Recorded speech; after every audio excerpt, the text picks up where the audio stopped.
all the bits and pieces, but he's grown up around all of this. He's now putting all the pieces together. But yeah, all of that to say, and I know we're kind of walking down family memory lane here, folks, but all that to say that is the heritage that a lot of parents and grandparents have left. And their kids and their grandkids need to know these things. Because again, you think about people like the leader of a Christian ministry and radio network and all these things. And a lot of people think, well, I'll never have a life that lives up like that. I'll never be able to do that. But you know what? You're called to do what you're called to do. I'm called to do what I'm called to do.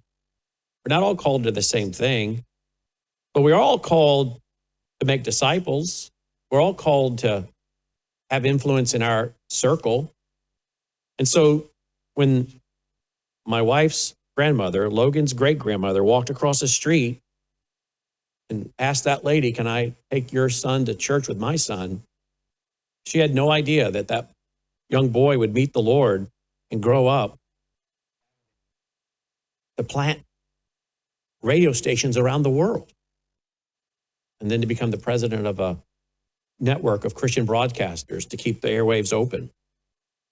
Do you know how many people then that my wife's grandmother, Logan's great-grandmother, you know how many people she reached for the Lord? You know how many lives were transformed because she was obedient to walk across the street and ask a single mother, can I take your son to church? Never underestimate the influence that you can have on someone and the influence they will have. We're all standing on somebody's shoulders. That man may have introduced the president that day and worked closely with him and planted radio stations all over the world. He was standing on the shoulders of the lady that asked him to church as a 5-year-old. Wow. Maybe that puts it into perspective, because I think at times some of us think, I can never aspire to be someone that has that kind of influence. Well, actually, you can. I think that's a pretty cool story. So I thought when I saw him, that's who that was. But I knew him much later, so he looked a lot different. So I snapped a picture of the screen, sent it to my wife, and I said, is that Brant? And she texts back here at the desk, yep, that's him. There you go. All right, thanks for watching. May God save America. Take care.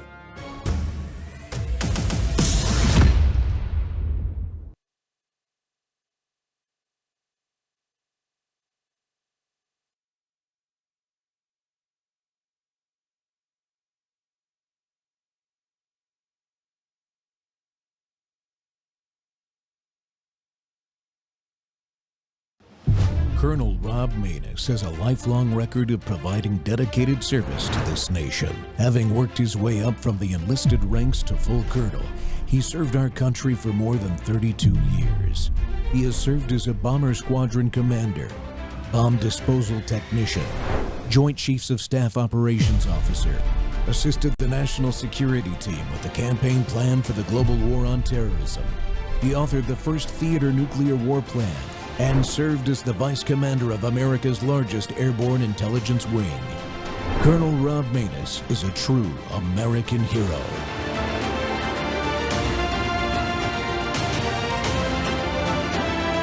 This is Rob Maness Live. For the next 10 days, we're stopped, all ground stopped.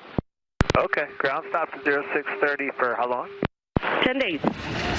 The announced 10-day shutdown lasted only about 8 hours, but sources tell CBS News it stemmed from a dispute between the FAA and the Pentagon over planned testing of a high-energy laser system intended to take down drones. The DoD argued the testing was urgent and would occur over 10 days. The FAA responded by closing the airspace without advance notice, citing special security reasons and kicking off a firestorm of finger-pointing. Decisions made without notice or coordination puts lives at risk and creates unnecessary danger and confusion. The news sent other government agencies, including TSA and lawmakers, scrambling for answers. We received notice at around 4:30 this morning. So after the closure had happened?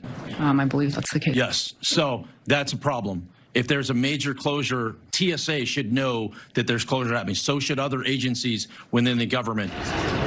For flyers, confusion and cancellations. The attendant told me that the flight had been canceled, all flights going to and from El Paso, and I was like in shock. The Trump administration said cartel drones crossed into U.S. airspace, prompting the Pentagon to act, though it's unclear when. Earlier this week, an anti-drone laser shot down what was thought to be a foreign drone near the border. It was later identified as a party balloon. The FAA and DoD are not directly commenting. Drones linked to Mexican cartels are believed to be operating in the border area around El Paso. That is a big concern for the Department of Defense. For the FAA, top of their mind, that midair collision in Washington, it appears they may have made a decision out of an abundance of safety, perhaps not an abundance of communication. Tony. Chris, thank you very much. Welcome back to More War Monday on the Rob Maness Show. We're live on Worldview Tube and our X Spaces simulcast. Well, border drones, Iran escalation, and knowing the truth about all of these things is very important to all of us. We're watching multiple flashpoints light up at once, and the picture is not very comforting sometimes. Starting at our own southern border, as you just saw, and into just the last 6 months of 2024, Customs and Border Protection tracked over 27,000 cartel drone incursions. These aren't hobbyists flying GoPro cameras. These are sophisticated platforms, moving drugs, scouting patrols, testing our defenses, and some of them, I guarantee you, are armed. And then you just saw that days ago, El Paso airspace was shut down on very short notice with almost no explanation. Something serious enough to ground civilian traffic doesn't happen by accident. We haven't done that since 9/11. In the Middle East, as diplomatic talks with Iran drag on, the president has surged more forces into that region, more troops, more ships, more aircraft. And at the same time, Israel's Prime Minister Netanyahu is making it very clear, any deal with Tehran has to include the complete dismantlement of their nuclear program and ballistic missile threat, or there can be no deal. That's from Israel's perspective. Iran's response, more proxies, more attacks, more defiance. And of course, always lurking in the background is China, watching and waiting, and almost certainly learning how we respond when multiple threats hit at once, if not directly involved with the cartels helping them. America deserves the unfiltered truth about what's happening, not spin from the legacy media, not talking points from the old Pentagon press room that's now gone. And that's why I'm proud to bring on a man who's been on the front lines of both combat and independent journalism. My guest today is retired Special Operations Pilot and CEO of CDM Press, L. Todd Wood. He's also a key member of the new Pentagon Press Corps that's demanding answers and delivering real reporting to the American people for once. Todd, welcome back to the show. Thanks for having me back on, Rob. Really appreciate it. I enjoyed the show. Yeah, well, first of all, we got to talk about a couple of things that not even related to that video. One is it's President's Day, so I want to acknowledge that George Washington was still is the greatest president America has ever had because of two reasons. He gave his commission back to Congress and gave up power instead of becoming a king at the end of the American Revolution. And in his farewell address, he advised this country to not get involved in too many, if at all, entangling alliances with foreign powers because of the trouble that it can stir up. And that's exactly what we're talking about today, isn't it? Well, I didn't plan this backdrop, but I didn't even realize it was President's Day till a couple hours ago, but it works out well, huh? Yeah, it does work out well. It does work out well. And for all you idiots out there, I don't care if he was a slave owner or not. There's a lot of bad things and a lot of our American and Western civilization, and especially Middle Eastern and Asian history about slavery and those kind of things. So get out of here. What else did I need to talk to you about before we move on to the... Oh, speaking of El Paso, Cowboys. Did you see comment on Cowboys from AOC this weekend over at the Munich Security Conference. Her trying to be president of the United States. And speaking of nobody that's ever going to be president of the United States. I did not actually. I was studiously avoiding all the hot air being generated over there in Munich. None of it seemed to be. The only thing I really enjoyed was Marco Rubio's speech, but other than that, I found it all just, Kaja Kallas talking about how the EU doesn't need the U.S. and all. It's just all blabber, So I didn't even. I didn't listen to it in depth. She was trying to critique Secretary Rubio's fantastic speech, which I mean, I was so impressed with it. I actually tweeted out over it. This is what Marco Rubio was born for. It was that good of a speech. Whoever wrote it, and his delivery was perfection. It was a good team. But she was critiquing him of saying that his defense of Western civilization, which includes Spain, by the way, which did conquer like all of South America and Central America and Mexico and half of the landmass of the United States, if not more than half, and saying how the Mexicans were here first, essentially, and the and the Cowboys have nothing to do with Western civilization. I think I remember something about mass child sacrifice of different conquered peoples down in that region of the world and these big temples. Have you heard anything about that? Yeah, I have, and I seem to remember some guy. Maybe it was this guy named Cortez from Spain that introduced actually horses into this hemisphere that allowed the creation of cowboy. Yeah, the revisionist history is interesting. Yeah, it's crazy, man. It's crazy. All right, so we have to get serious for a little bit. Now, the Washington thing is deadly serious. I'm glad that you have that picture up there. So let's talk about El Paso. First of all, did you, as a member of the Pentagon Press Corps, what information have you been given since all this took place a few days ago? Well, it's kind of a one-way. I figured out you have to really develop relationships and dig and get sources in the Pentagon, because they're not going to tell you what's going on. I mean, even if you ask. Yeah. So, El Paso, I had a lot of experience back in my special operations days, because for some reason we used to run exercises through there often. And maybe it was because some of the Army forces were deployed there. But it's a great place to stage a lot of aircraft out of. And so we would do that. I remember vividly looking over the fence at the different, societies just a few hundred feet away across the fence, and the difference in culture and economic prosperity and all of that. But it is obvious that there is a drone problem in our country. I have been focused on this with the Department of War, more specifically toward Air Force and other high-value installations, infrastructure that we have that is highly vulnerable. But what bothers me is the pushback. Look, we have a drone problem. Look at Ukraine.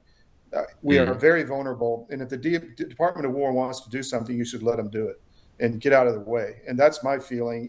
Stop crying about a few flights canceled or whatever. If they thought there was a threat, they should be able to deal with it. And I hope that chain of command gets resolved, and that they will have the priority on the border. Because right now it seems like some mayor in El Paso and some official in the FAA is trying to tell Secretary Hegseth how to defend the country. I don't like that at all. Now there is an Army airfield, Biggs Army Airfield, that's very close to the El Paso airport, if I remember correctly. And look, I appreciate you guys, especially the helicopter guys and all that, because the B-1's most difficult training route for automatic terrain following and mountainous terrain starts essentially at El Paso and goes all the way down or around on the Rio Grande border of Texas. So you guys are always being called out to us as potential mid-air hazards and everything. But Biggs is a large airfield, and it's my understanding that since the Marines and the Army and the Air Force have been occupying this federal zone that was created early in the Trump administration, that Biggs is being used as an operating base. And if that's under threat, then certainly we want them to do something. I've been talking about this for over 2 years now. You've seen my coverage of this. I think I've had you on the show just to talk about the drone issue over Langley Air Force Base and up in New Jersey and those kind of places. So if we are operating from there and we have large amounts of activity and large amounts of assets there, my goodness, they need to defend that. And that defense is going to overlap, I think, with the El Paso airport. And if they make a mistake, and shoot down a balloon, which may have happened, I don't know. So what? I would rather them make a mistake and shoot down a weather balloon than not make a mistake and have a B-1 taken out on the tarmac. That's, my concern is just the high value infrastructure that's completely unprotected. I mean, maybe there's a lot I don't know about already installed. My sense is that they're working on it feverishly. The Department of War and Secretary Hegseth has pushed for a lot of innovation. Was just at Fort Bragg and the Joint Innovation Outpost, looking at a lot of and how they generate this innovation in conjunction with industry, in conjunction with education and academia, and the military commanders on the ground and the soldiers on the ground in the field, and getting them what they need. So that process is ongoing. So I know they're working on it, but they may not be where they want to be yet. And so give them the benefit of the doubt. I don't like all this pushback against the Trump administration trying to defend our borders and trying to end the wars overseas and focus on this hemisphere where they're getting, it seems like every government agency is pushing back on that. And I don't like that one way at all. It wasn't like that in World War II, I don't think. No, not at all. As a matter of fact, the pro-German crowd evaporated pretty quickly because there was a sizable pro-Germany crowd before the war started. And of course, we know what the Democrats did to our Japanese American brothers and sisters out west to eliminate that threat. And nobody, as a matter of fact, all the companies stood up and said, hey, what can we do to help? It didn't matter whether they made cars or boats or were textile people. They said, hey, what can we do to help? And they changed their factories. To the point where we're producing like a B-17 a day by the end of World War II. I think a Liberty ship a month or more when it comes to that kind of stuff. So yeah, well, we got to take a break. Time. When we come back, we'll keep talking about this. I want to get from you as an official Pentagon correspondent what you've been reporting on from a defensive perspective and the headway we've made, and also ask you about whether this FAA contention with DOD really happened or if that's just a story that's out there. We'll be right back.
National headlines, drone wars are taking over the border. On the U.S. side, local law enforcement is now using AI-programmed drones to locate drug traffickers and migrants. Meanwhile, on the Mexico side, cartels are using drones to find where to smuggle drugs in. The U.S. government has long used drones at the border, but local agencies getting involved is a different story. The National News Desk's Jeff Harris reports. On the U.S. side, the goal is to keep drugs and migrants out. For Mexican cartels, they want to get the drugs in, both using high-tech drones to do so. But smaller law enforcement agencies are now joining in, taking the battle in the sky to new heights. Both the U.S. and the Mexican cartels now ramping up their use of drones, but for competing agendas. One side, keep drugs and migrants out. The other, sneak drugs in. They've been using drones now for a while, and they're using it to smuggle drugs every single day into this country. Stephen Willoughby, director of DHS's counter-drone program, telling a U.S. Senate committee last month, cartel drones made over 27,000 flights within 500 meters of the southern border during the last 6 months of 2024. They're flying between the hours of 8 p.m. and 4 a.m., when the cover of darkness can obscure illicit activity. Those drones aren't commercial. National security expert Derek Maltz telling Fox News, cartels operate with the most sophisticated military-grade weapons. They have like drone technology, dropping explosives.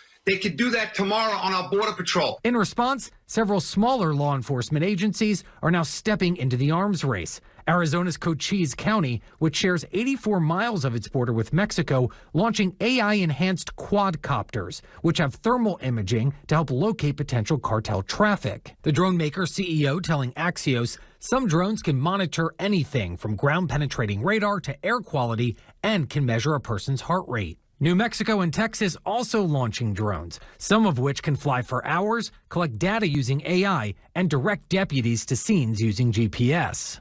Now, the number of law enforcement agencies using drones has gone up significantly since 2018, jumping 150%, according to researchers at both Rutgers University and the Life Safety Alliance. I'm Jeff Harris reporting from Washington. Welcome back to the Rob Maness Show. It's More War Monday, and we're talking about drone warfare here on the border of the United States. Think about that, 27,000 flights just from the cartels that have come at least up to the border.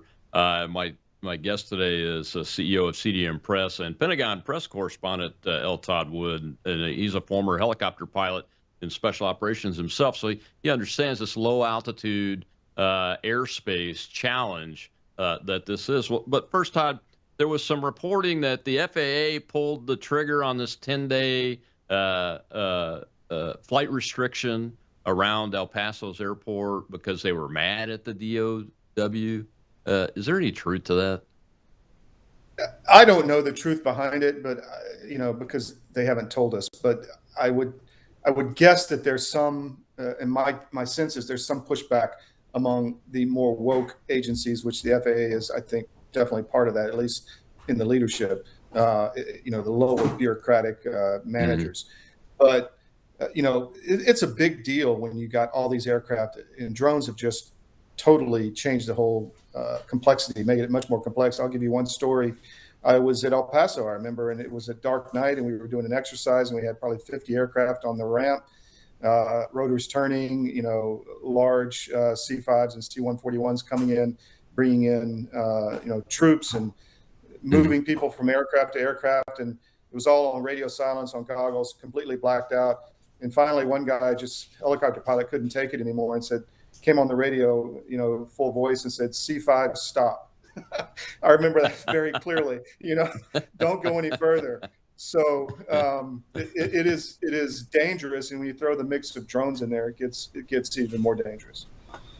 Yeah, about the drones, I kind of touched on this a little bit in the first segment about airspace deconfliction. In the military, we have what's called an air tasking order, which a large part of its function is not just assigning targets, but it's to deconflict all of the manned and unmanned military aircraft that are in the airspace from each other, so we can be on the lookout for stray civilian airplanes, enemy airplanes, and those kind of things. How in the heck is the system going to deconflict tens of thousands of these small, almost undetectable craft that are airborne in our airspace at the same time? I think it's going to have to be a technological fix, because there has to be some way to stop these devices from getting close to other high-value aircraft. I don't know what that looks like. It could be something to fry their electronics, within a certain range. It could be, and that's what they're doing on the battlefield, is trying to disrupt their, navigation and getting to the target. But as you said, a lot of these could be weaponized. I mean, they could have, uh, you know, explosives on them or whatever going after the border patrol. So drone defense is a massive issue. It's a massive issue for our armored vehicles and our troops on the ground, even individuals.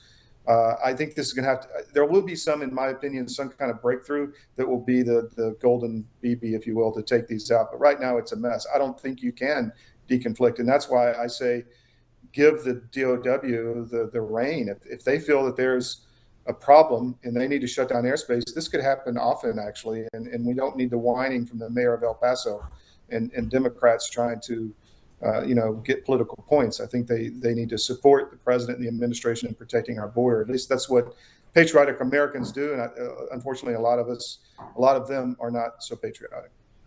Yeah, you saw in that opening clip at the top of the show, I'm pretty sure he's the Democrat mayor of El Paso, complaining about the airspace being shut down. But look, I mean, this is the defense of the nation.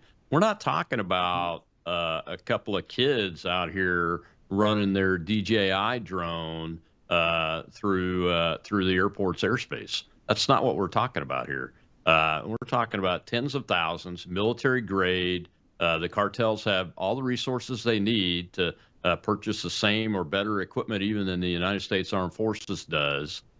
We know that the drones from the battlefield cases we've seen especially in the Ukraine-Russia war, that the drones are armed, that are highly effective, and that there are tactics, techniques, and procedures to prevent them from being taken down with, say, a mass electronic warfare weapon, which is something that, of course, we should have developed and on site in order to be able to do that for those that are susceptible to it. But you can't always do that. Matter of fact, the Russians and the Ukrainians are using fiber optic cabled guided drones now, aren't they?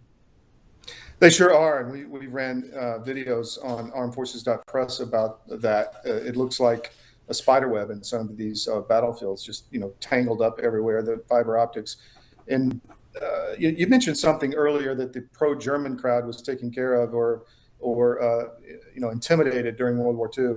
I think we need to do the same thing with the pro-China crowd. I mean, obviously, you said China's behind a lot of this. I agree. These drones are bringing fentanyl into the country. The last I saw was 100,000, Americans dying a year from this drug. You've seen police officers touch a suspect and get fentanyl on them and, collapse. And some of them have died. So this is something that we really have to take seriously. So it's not just drones with explosives. This is a weapon. Fentanyl is a weapon. And we should be treating it like it's an attack platform. When they're flying into our airspace, we shouldn't treat it like it's just some criminal gang trying to get away with something. I mean, these are attacks on the people of the United States. I agree with you.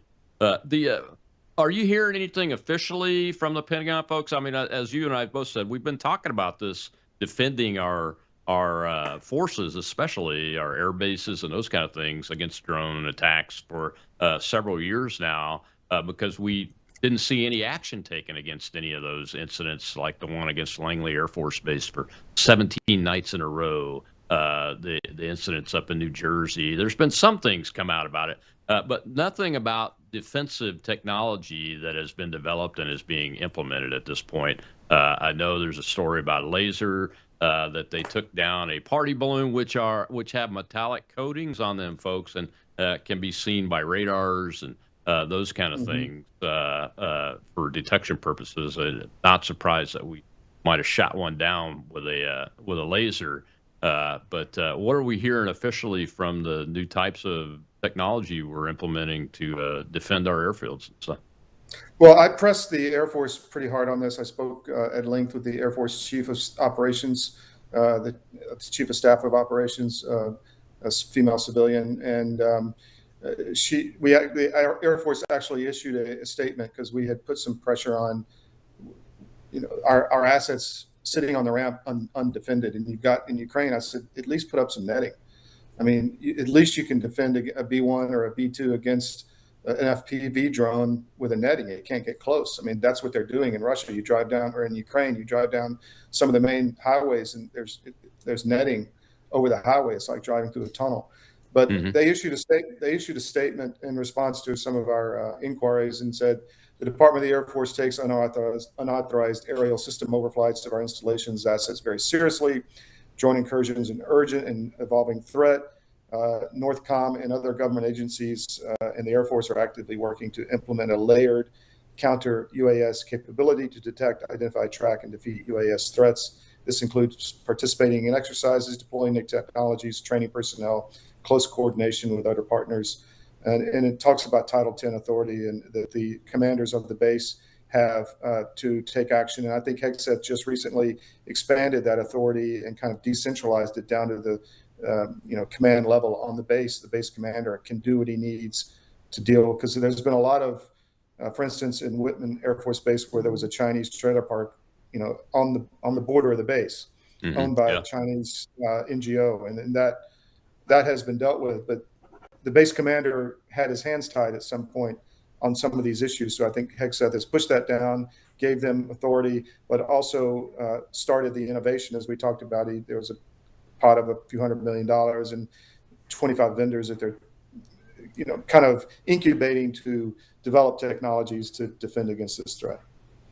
Yeah, and that's good news. That's good news. I'm glad to hear that because the authorities piece was something that shocked me. Because I had been a base commander of a very large installation out in Albuquerque, New Mexico, with a lot of high value target type assets on it. And my going in assumption was I would be able to do what is necessary to defend the base and the people on the base and the assets on the base, no matter what, and was planning to do that. But apparently things changed over the time when I left the service in late 2011 and 2 years ago, when you're hearing 3- and 4-star generals at Langley Air Force Base saying, and 1-stars going, well, we don't have any authority to do anything about these. That's surprising and unconscionable. So I have to ask you this before I go to the break and we shift over to Iran. Were you on a C-17 with a nuclear reactor over the last 48 hours? I was not, but I think I was on the Doomsday plane. So I can check that, as we talked about last time. We can tick that box.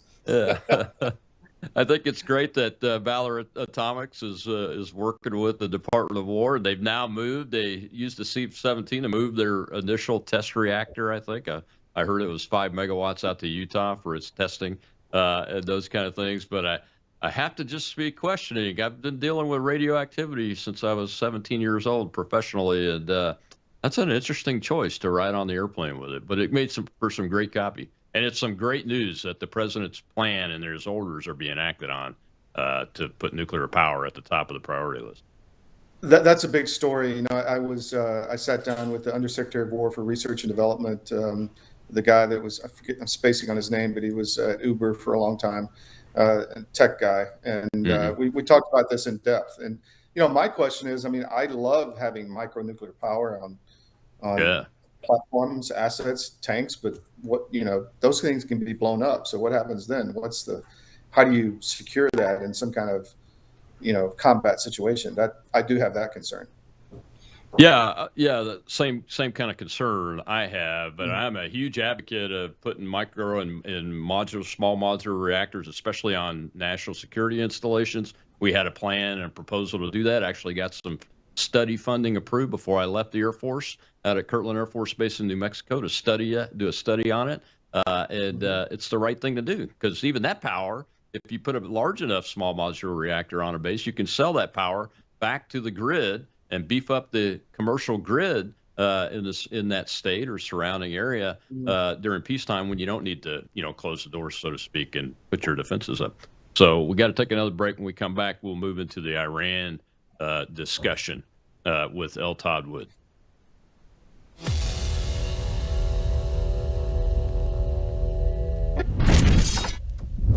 What if millions around the world could access Bible teaching and worldview training for free right now without hitting a paywall?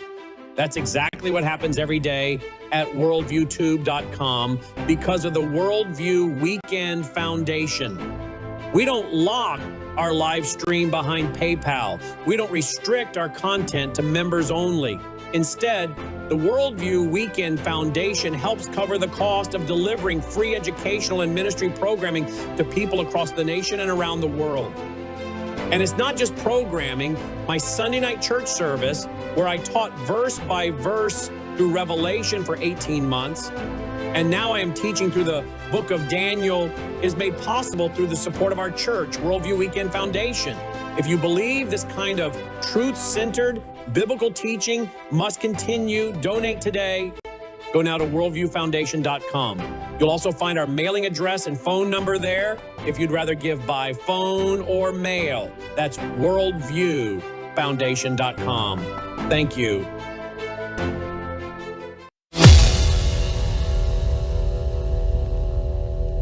The talks resuming with Iran Tuesday, this time in Geneva. Trump has dispatched a second aircraft carrier to the region, the USS Gerald R. Ford. In case we don't make a deal, we'll need it. If we don't have a deal, we'll need it. Leading Trump's delegation in Munich, Secretary of State Marco Rubio received a standing ovation for giving what some called a reassuring message to European allies.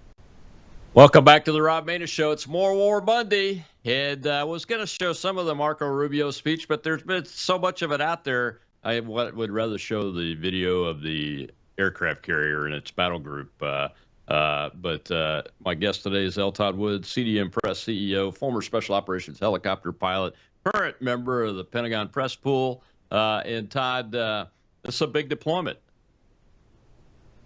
It's a big deployment. It is. It is. And I hope we don't get into a major conflict. But at some point, I guess you just got to support the troops and hope they get back safely. So I'm not sure if we're at that point yet, but I don't want a big war with Iran. I'm worried about that. You and I have talked about that in the past. I would rather have other people do it if it's in their backyard, and we can support as needed. But I hope we don't get involved over there in a major conflict. Yeah, I mean, you hear all this reporting, and I think people like you and I should talk about this openly. A lot of reporting about regime change, using airstrikes, those kind of things. It just doesn't work that way. No.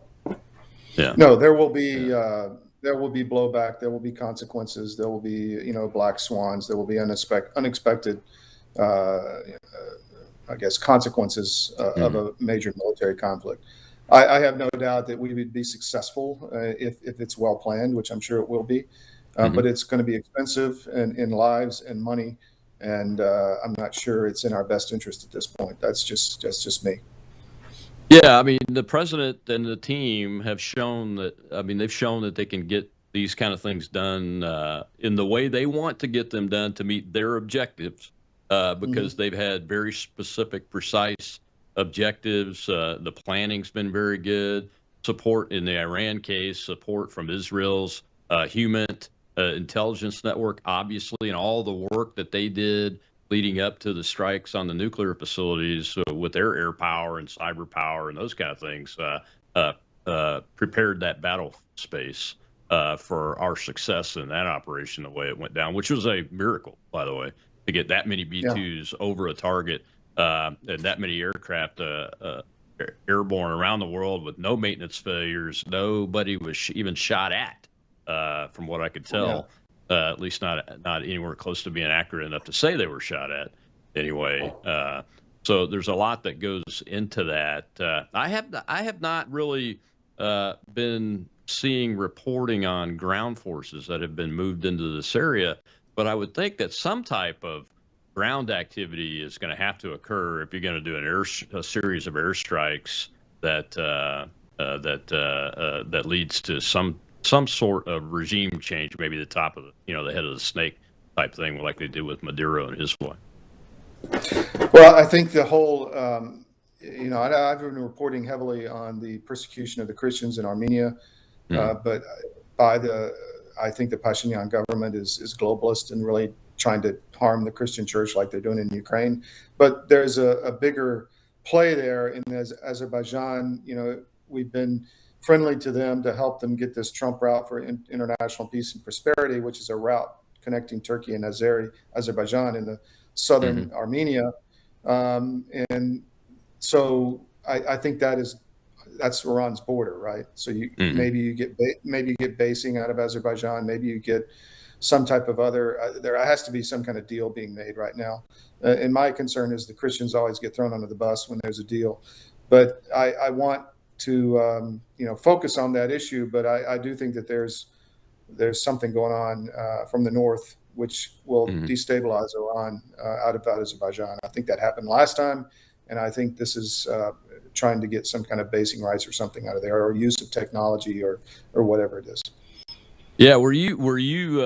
I'm glad you brought that up, because this has been a question on my mind. I was a little bit surprised that Vice President Vance visited the Armenian Christian Holocaust Memorial of the genocide that was perpetrated on the Armenian Christians by the Azerbaijanis. Did that surprise you? I knew he was going. I didn't. That's the thing to do when you go to Armenia, and it was by the Turks. It was the Turks that actually killed the Muslim population, the Turkish young Turks that killed the Armenians a century ago. 2 million of them.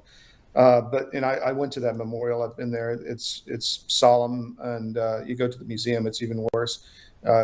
2 million. They were throwing babies off cliffs and all kind of stuff. But I was not surprised he went there. I was surprised, and maybe he did it. And I asked some people close in the administration, were there talks behind the scenes, like you got to stop, putting priests in jail? I didn't get any indication that there were, but I'll give him the benefit of the doubt. But Pashinyan's, yesterday we put out an article, or over the weekend, that he is again targeting and charging the Catholicos, who's the head of the Armenian Apostolic Orthodox Church, which is literally the first church in the first Christian country. They're trying to invade Echmiadzin, which is their Vatican in Armenia, outside of Yerevan, the capital, the first Christian cathedral ever. So this is the real deal there, and I'm not happy with how that community is being treated. And yes, we always have, I guess, other concerns, but in Iraq, in Syria, in Lebanon, we see the same pattern. Ukraine, where, okay, we need to do something, so the Christians just take it in the chin, and that has to stop, in my opinion. Yeah, I agree. I thought that that's part of what the president's intent was by taking on essentially the entire Middle East region. And we did that show not long ago about your trip over there, especially in Lebanon, and those kind of things, is that the policy was going to be that Christian minorities are protected too whenever we are involved, especially when we are involved. Is that not accurate? I wouldn't say it's not accurate. It's just, I don't want to use the wrong word, but sin of omission, right? I mean, you're not active. I think we should be actively using our bully pulpit to say there will be no more massacres of Christians here. That's in Lebanon, for instance, or in Syria, or there just won't be. But we don't hear that. We hear Tom Barrack saying, well, Christians all left, their community is dwindling, they're really not important anymore. That's just not true. So they are important. They have been intentionally harmed in Lebanon. We can go down that rabbit hole if you want. There's been a series of actions that have, hurt the Christian community there, demographically, economically, all the way from the Palestinian uprising to the Assad regime, refugees coming in, 2 million Sunni refugees, to the blow up in the port, which was very nefarious. So, I just want the Christians supported. That's it. I'm not being paid by anybody. It's just important to us as a company that this community is protected in the Middle East. It's, Christ walked in Lebanon. That community should stay there. Oh, absolutely, absolutely. And when the president said what he said about the Nigerian Christians being slaughtered, that's where I thought, the policy shift was going to be, hey, you do this, and you can expect that we're going to come crush you. And that leads me to my next question. Speaking of Lebanon, what if we're going to take down Iran, the reconstitution of Hezbollah, Hamas, the PIJ, anybody that's pro-Iran inside what's left of Syria and Syria proper, what is the status of all of those proxy groups that you're hearing about? I mean, You don't see the media, the legacy media, talking about them much right now because, I mean, they were essentially pretty crushed between the Israelis and our activities over the last year. But they're always working to reconstitute themselves. And if they're reconstituted, you could expect bad actors to take part if we go and attack Iran again, right? Yeah, well, Hezbollah in southern Lebanon is still there. It's not going to be disarmed by the government, which the U.S. has been trying to push. It's just not going to happen. I mean, 40% of the Lebanese army is Shia. They're not going to rise up and take on their own community. Hezbollah in the south, they're just not. I understand Israel has very legitimate security concerns by Hezbollah in the north with their hundreds of thousands of rockets and, as you say, continually reconstituting that ability to shoot projectiles into Israel. So it's a problem. I don't know how we're going to deal with it. I do know that the Christians just need to be part of that whole solution. That is something that I would like to see. Anyway, that's just how I roll.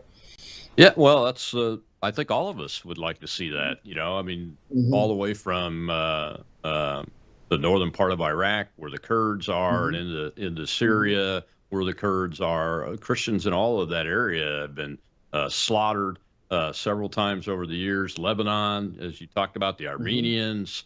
You know, it's something that we've got to put a stop to it. It cannot be acceptable to go after Christians when it's not acceptable even to go after the Uyghur Muslims in China. I mean, we have faith groups that are supporting them, and our government has weighed in on that. Well, you've got the Prime Minister of Armenia, Pashinyan, openly saying, "I've got a green light from the Trump administration to, attack the Christian church in Armenia." I don't know if I don't have any, confirmation that's true, but it is true. He's saying it. And when Vance comes to the country and doesn't say anything to the contrary, it gives the impression that Pashinyan is telling the truth. So the people in Armenia see this, and it's disturbing. I mean, and I can tell you, I'm getting calls from Lebanon and Armenia. Look, we need help. We're worried. We saw what happened to the Kurds in Syria, and we're worried. And that's the calls I'm getting at 4 a.m. Yeah. And I'm not surprised that you're getting them because it's reality. It's reality, man. Well, we got to take our last break. When we come back, we will honor we lost a good one today, folks. The opening video will honor him, and you're going to love it. I'm not going to say anything about what it is. You're going to love it. And then we'll talk about if there is an agreement with Iran, what's got to be in it with L. Todd Wood. Be right back.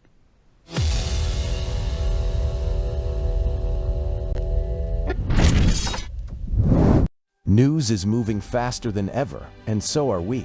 Worldview Tube brings you 24/7 live stream coverage and now real-time alerts when it matters most. Once you have the Worldview Tube app installed, exit the app and navigate your way to Settings. In Settings, locate the tab labeled Notifications. Select the Notifications tab. Scroll down until you locate the Worldview Tube app icon. Select the tab, and here you can turn on and customize your notification experience for the Worldview Tube app. News doesn't wait, and neither should you. Turn on push notifications to stay informed. Every headline as it happens.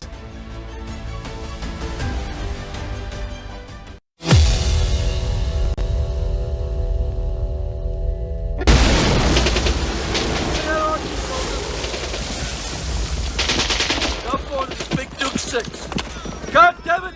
I'm on the tree line bomb! Big Duke 6, Roger, 013, stand by. Over to the Stone Age, son! Hey, son, now, man, no! All right, now, let me take care of this. All right? Get that out here! Sorry. Come here now. All right. You better know, man. Sorry. Jimmy! 112, 013, Roger. They need some napalm down in the tree line. Can you get twisted around time to put it down here? Right, 13, we're fixing fuck with it. What's the target? I'm gonna suppress some mortar fire off the tree line down there. Roger, here we come. Good. Give it all you got and bring in all your ships. Wing abreast. Everybody, give me my chopper. Get him back to the hospital. Yes, sir. No. You gotta go with him. Come on, go.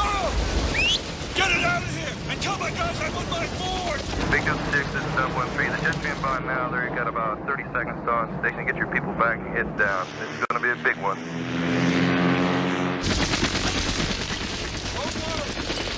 We'll have this place cleaned up and ready to Jimmy, son. Don't you worry. Give me those shorts. Mission from the air cab. Present for me and the boys. I want to see you do your stuff in them. Out there, okay?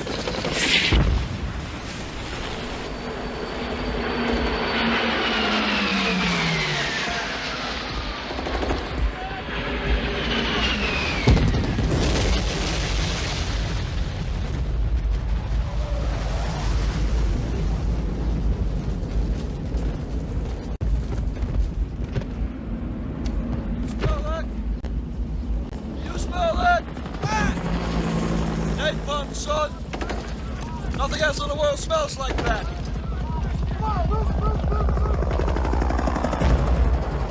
I love the smell of napalm in the morning. You know, one time we had a hail bomb for 12 hours. When it was all over, I walked up. We didn't find one of them, not one stinking dink body. Smell! You know that gasoline smell? The whole hill. Smelled like victory.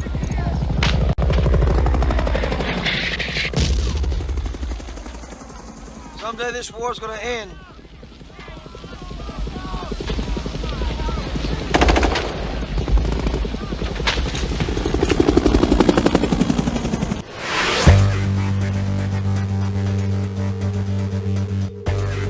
Welcome back to the Rob Maness Show. It's More War Monday, folks, and that video clip is probably the best delivered set of lines in a war movie delivered by an actor that happened in my lifetime, for goodness sake. And we lost Robert Duvall today, who, as my understanding, was a conservative too, which makes it even better. But he was a phenomenal actor, patriotic American, loved his country, and that, you could tell, that delivery was a labor of love.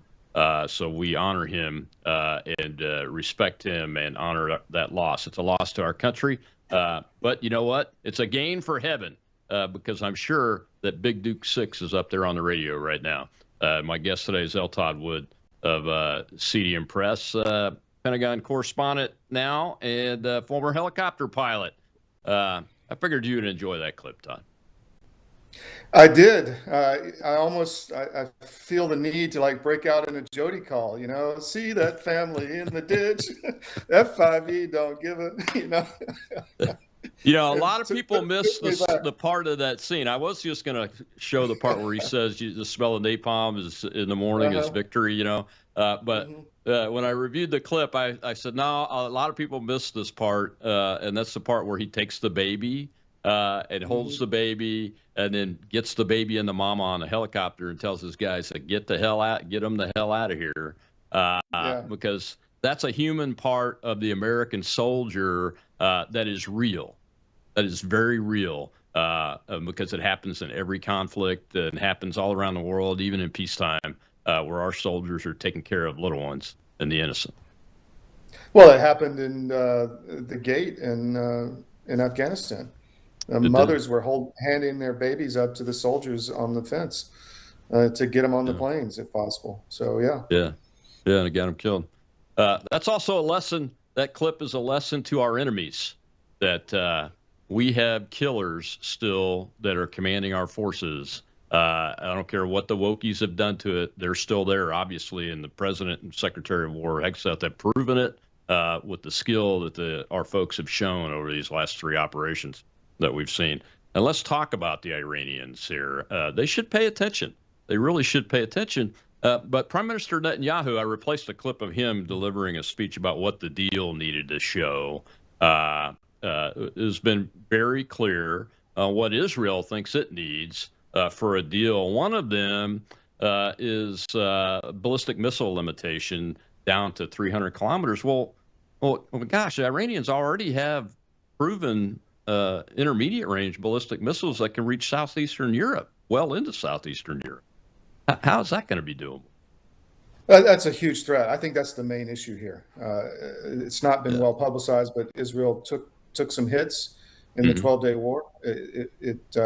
We used up a lot of our interceptors, but some of them, many rounds still got through in very important areas. You don't see a lot of that on TV, but it's an issue that has to be dealt with. And I think that's the main, because if Rana maintains that capability, they can destroy Israel at will.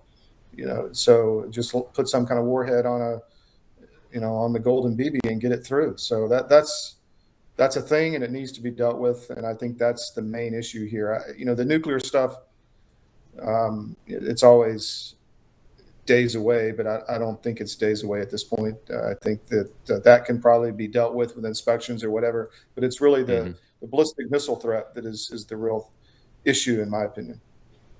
And correct me if I'm wrong, but they have their own production capability now. Oh yeah. Have we destroyed any of that capability in any of these attacks? Has there been any reporting on that? We specifically went after their nuclear. Maybe the Israelis hit some of it, but a lot of them are underground. These facilities, they've shown a lot of video of underground, depots with hundreds of rounds of very large missiles down there, and the ability to bring them up, shoot, and go back underground. I mean, that's kind of how they're working this whole thing. So I'm sure there's knowledge in the U.S. of where these are, but how do you deal with them? Maybe that's what they're going to deal with on this strike. I don't know.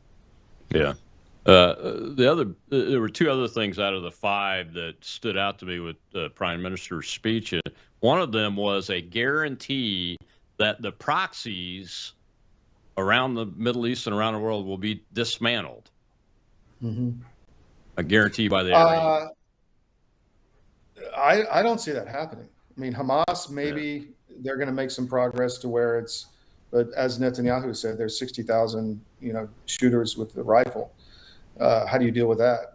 How do you have a safe, prosperous area with that in place? The ballistic missiles, and then the just missiles out of southern Lebanon. I mean, these are serious capabilities they have to at least make northern Israel very uninhabitable. They took the families out of there for a year when the war started, and finally, I think they're back to their areas along the border now. But that's a big issue. I don't know how you solve the Lebanese issue other than I think strengthening the Christian government, giving them, it's a I guess confederation of a government. You have different posts that have different Muslim or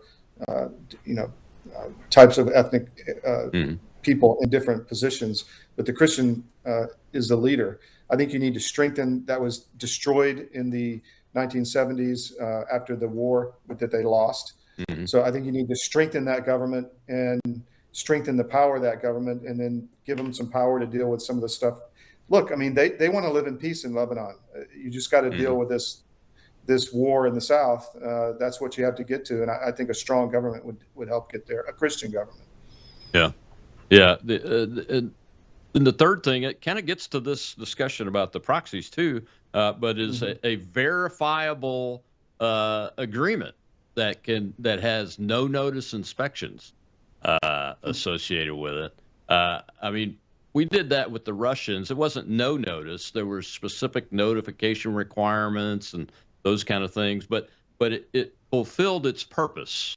That agreement, the Open Skies Treaty, it did fulfill its purpose, even though a lot of people said it was weak and those kind of things. But I can't imagine. I haven't been able to develop an imagination, I guess, enough to be able to lay down on a piece of paper what would this regime look like, where you have no notice inspections to verify that all of these things are true and accurate, especially the proxy part of it.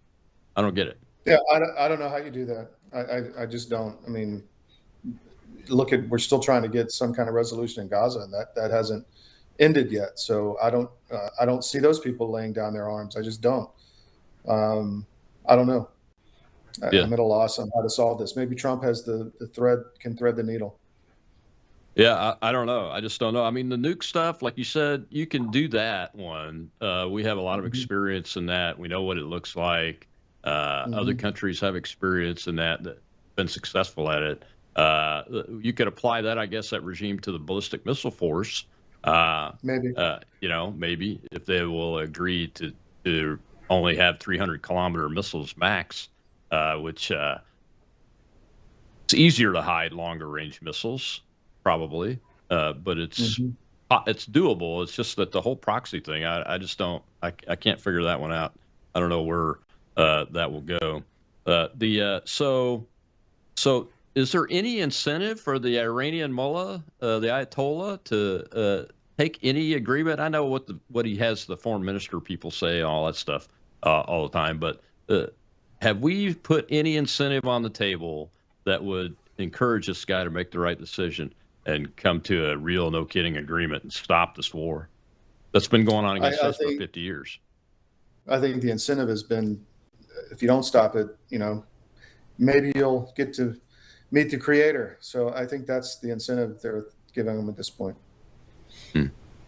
Yeah. Well, let's hope that they will get to that, and that if we do have to use force, the president and his team will conduct it successfully, like they have done several times now. It's very impressive what the Department of War has done. It's very impressive. I'm very impressed with the Department of War. They are high speed. They're young. They're professional. They're aggressive, and I love what I'm seeing. Very pleasantly surprised from being on the inside. Yeah, I am too, and I hear things from leadership. When you see people questioning stuff on social media, well, where's this? When's it coming? And all that. But I'm even out here in Mississippi, I'm starting to hear things that there are processes being put together and in place to address a lot of the remaining questions that are out there. So I think they're doing a great job, from what I can tell. Their hearts are in it, that's for sure. I would agree. Yeah. All right, so I got a couple minutes left. What's the latest on Ukraine? You have a lot of reporting that you get in your operation out of Ukraine and Russia. What is the current status of that, real quick? Russia's continuing to slowly advance. They're not a threat to Europe, in my opinion. They can't even take Donbass. A lot of that's been intentional because they've tried to get to a peace deal. There's a lot of, I guess, theory about why that peace deal has not been reached. There was a report out on Palantir today that's helping allegedly that whole conflict and looking at ways to destabilize the Russian Federation. I just want this war to end. I think there's too many negative things if it keeps going. As far as what's going on the ground, I know that Pete Labor and I, we're doing a show tomorrow. We've been very impactful with our Ukraine sit-rep programming, and he's an ex-special unit mission commander, and he's a high-speed guy and has a lot of contacts on the ground in Ukraine. So we've made a good team in trying to educate people on that. So if you want to go to our Rumble or YouTube channel, you can find the Ukraine sit-rep there, and we'll have another one out tomorrow. But we've had people on the ground in Ukraine, Americans, saying, look, you're doing God's work. Please keep it up. People need to know the truth about what's going on here. This is not a winnable war unless it gets a lot worse. And then who's the winner at that point? So we're just trying to stop it. Yeah. As the line of time continues, the line of risk continues to increase in this situation. And I don't want to be a doomsayer, but that's just the facts on the ground, man. Well, thank you very much. We appreciate you spending some time with us today and talking through some of these very sticky issues. Thank you. I enjoy the show. It's my favorite. Please, audience, go to cdm.press, put us in your daily scan. It will help us grow the traffic because we've been highly suppressed. So thank you. Yeah. All right. They know how to do that because I'm highly suppressed and they do mine. Thanks, L. Todd Wood, CDM Press CEO. Tomorrow, Training Tuesday, U.S. Senate candidate Royce White, who is a great American patriot, will be with us for the entire hour. We'll see you then. I'm excited about that.